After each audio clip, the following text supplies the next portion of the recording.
Penjelasan. Penjelasan. Teruskan. Ya, terima kasih Yang Berhormat Cameron Highlands kerana menjawab perkara ini. Jawapan itu amat tidak meyakinkan. Sebab Yang Berhormat kata hanya akan menguatkuasakan skim ini apabila beberapa keadaan situasi dapat memberi alternatif kepada orang ramai. Tapi pada masa ini, peruntukan itu telah sedia ada dalam rang undang-undang ini. Seksyen 13. Jika memang benar untuk memastikan bahawa apabila semua kelengkapan atau syarat yang dinyatakan oleh Yang Berhormat telah tersedia, baru kerajaan pindah rang undang-undang, pindah akta itu jika rang undang-undang ini dilulus. Pas setakat ini saya meminta agar Yang Berhormat Menteri mencadangkan agar Seksyen 13 atau seksyen-seksyen yang lain berkenaan skim mengenakan caj kesesakan ini dikeluarkan daripada rang undang-undang Suruhanjaya ini. Ini perkara satu. Perkara kedua, sebelum ini kita mendengar 4.4 bilion penjimatan subsidi minyak akan digunakan untuk memperbaiki sistem pengangkutan awam. Itu tahun 2006. Sekarang 2010. Kita boleh nampak sistem pengangkutan awam masih begitu teruk. Sebab itulah Sri Gading kinabatangan. Dan pihak kami membantah apabila membaca rang undang ini membenarkan menteri menggunakan bayang ke atas pengguna jalan. Dan pada masa ini orang ramai memang tak ada pilihan yang lain. Jangan guna bandingan dengan Singapura. Singapura kalau kita nak dari Punggol nak pergi Pulau Sentosa atau mana-mana kawasan pelancongan, kita boleh gunakan MRT dengan senangnya dan basnya. Tapi kalau saya tanya Yang Berhormat Menteri, kalau dari Puchong nak ke Parlimen, bagaimana? Itu saja. Dari Parlimen nak ke Ceras, kita tak ada alternatif kepada orang ramai.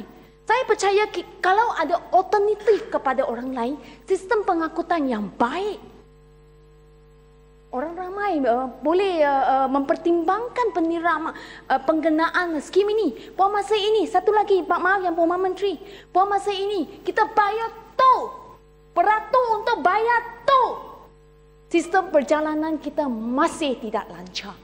Jadi sebab itu saya katakan jawapan Yang Berhormat itu amat tidak meyakinkan bagi memastikan bahawa kerajaan pegang kepada janji Yang Berhormat itu bahawa segala alternatif kemudahan untuk rakyat, ada pilihan untuk rakyat baru akan mengenakan skim. Saya minta Yang Berhormat pindah rang undang-undang ini. Keluarkan Seksyen 13 dan lain-lain seksyen berkenaan skim mengenakan caj ini. Ya. Boleh saya jawab Yang Berhormat daripada Batu Gajah? Terima kasih. Saya kagum dengan keprihatinan Yang Berhormat daripada Batu Gajah ni. Saya pertama tu, Yang Berhormat kena tahu bahawa bagaimana latar belakang SPAT ni telah diwujudkan. Kena tahu. Dan kalau kita tengok ketebalan rang undang-undang ni memang telah melalui liku-liku kejituan yang begitu mendalam. Ini kena tahu. Yang pertama, cadangan ini telah diwujudkan atau diterbitkan pada tahun 2004 melalui kaedah-kaedah kabinet dan juga jawatan kuasa yang begitu serius. Dan untuk makluman Yang Berhormat, pihak konsultan ya, yang telah digunakan oleh EPU untuk mendapatkan rangka holistik pengangkutan Malaysia ni, darat ni, adalah di bawah naungan Bina Fikir, sebuah syarikat konsultansi yang begitu bermutu tinggi, dan juga seorang bernama Zahid Ibrahim & Co, Ziko, yang kini merupakan tolan mereka yang bakal bertanding di Hulu Selangor. Apko ke? Ha. Oh, kaya lah macam tu. Ini betul.